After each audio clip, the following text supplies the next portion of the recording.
دنیا کا پہلا قتل حسد کا گناہ۔ تکبر پہلا گناہ تھا، لیکن گناہوں کی سلسلہ یہیں نہیں رکتا۔ ابلیس کے انکار کے بعد انسانی تاریخ کا دوسرا سب سے بڑا گناہ۔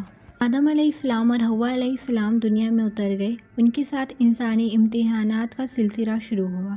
ان کے دو بیٹے تھے، حابیل نرم دل تقوی والا سیدھا، قابیل تیز سخت مزاج اور نفس کے پیچھے چلنے والا۔ آدم علیہ السلام نے دونوں کو حکم دیا، اللہ کے لیے قربانی پیش کرو۔ حابیل نے اپنے بہترین بھیڑ شپ اللہ کی راہ میں دی۔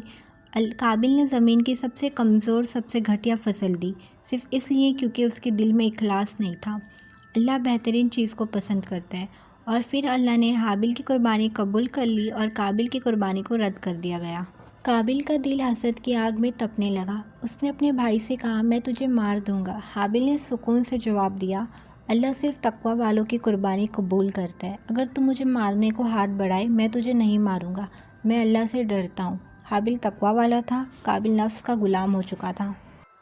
اور پھر قابیل نے حابیل کو قتل کر دیا۔ زمین نے پہلی بار خون دیکھا۔ آسمان کا ایک فرشتہ لرز کر بولا، یہ وہ گناہ ہے جس کا سلسلہ قیامت تک چلے گا۔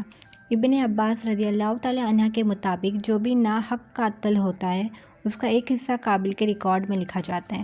قابیل نے صرف ایک گناہ نہیں کیا، قابیل نے قتل کا باب کھول دیا۔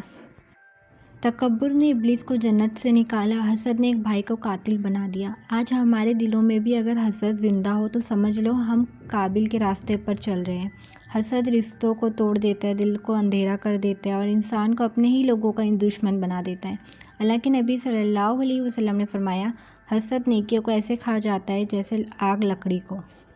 یہ تھا گناہ سیریز کا دوسرا حصہ، دنیا کا پہلا قتل اور حسد کا پہلا زہر۔ اور یاد رکھیے ہر فرائیڈے کو اس سیریز کا اسلامی کوئز ہوگا، دیکھتے ہیں کون صحیح جواب دیتا ہے۔ اگلے ایپیسوڈ میں ہم دیکھیں گے پہلا جھوٹ کب بولا گیا اور انسان نے پہلی بار سچ سے منہ کیوں موڑا۔